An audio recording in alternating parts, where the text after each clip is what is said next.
What's up, water people? It's Retta back with another video. This one is a continuation of last week's video where we were talking about paddles, and I showed you my entire collection, my big array of different paddles that I have from different brands, different shapes, different sizes that I like to switch up and just kind of add some flavor into my training on a regular basis.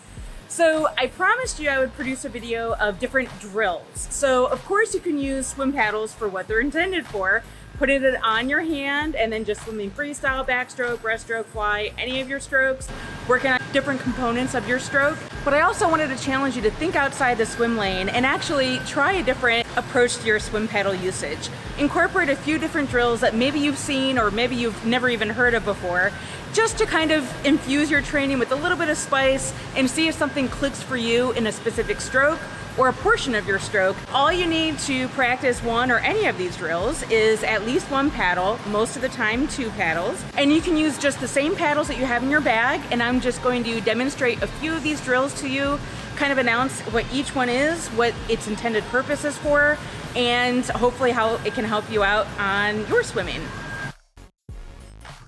The first drill is just what the name implies. This is actually wearing just one paddle only. I often add a single fin to the opposite leg, and this helps my body stabilize itself, and I get a terrific feel for both sides of the water, and I can focus on really engaging my core.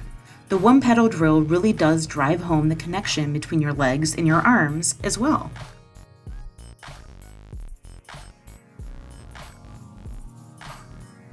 Switching up the way you actually hold your paddles can make all the difference in this next drill.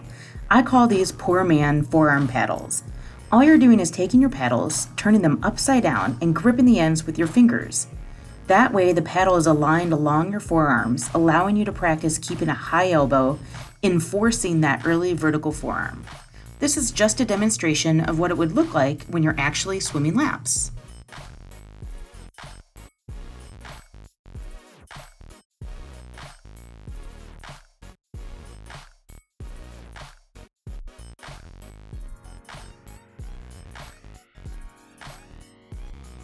The next drill is one I'm just calling paddle balance, and it involves inserting your paddle in between your ankles, almost as though it were a buoy. This helps me maintain proper body position and proper body alignment in freestyle.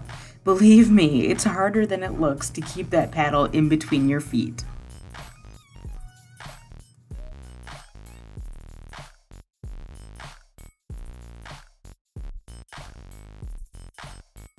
This next drill is so much fun, no matter if you're an age grouper or a master swimmer. So we're working primarily on our forward driving movement of our freestyle, as well as our head position. We're going to keep our head driving into that paddle, and this gets especially tricky when we go to breathe. So it makes you keep that low profile in the water and that forward driving movement throughout your stroke. You can also change this drill up and try it in backstroke. For extra fun, you can challenge your teammates to see how far each of you can make it with the paddle remaining intact.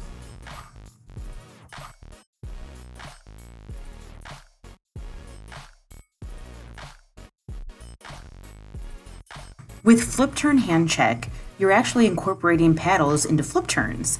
This is helpful for both a swimmer's perspective as well as a coach's perspective, so you can see where your swimmer's hands are during a flip turn.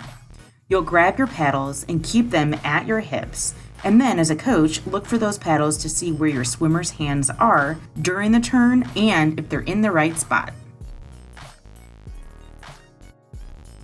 Next up is sculling, which you can obviously do without paddles, but sometimes they help you get that extra feel of the water and that reinforcement surrounding directional movement of the water.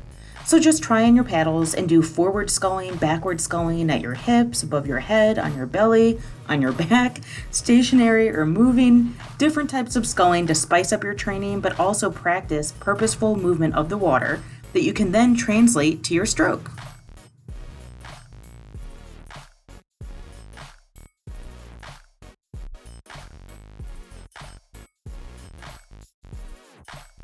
To be honest, kicking isn't one of my favorite things to do in the water, but I know it's crucial to my overall swimming.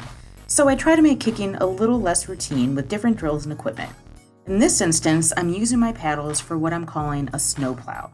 I'm trying to keep them vertical as I'm plowing through the water with both flutter and dolphin kick. And it may not look like it because it's very difficult to keep these paddles in a vertical position for that extra resistance and that extra power that you need to move your body in the water against the paddles. And I'm also practicing keeping my arm extension in position 11. So that's kind of a bonus of this drill as well.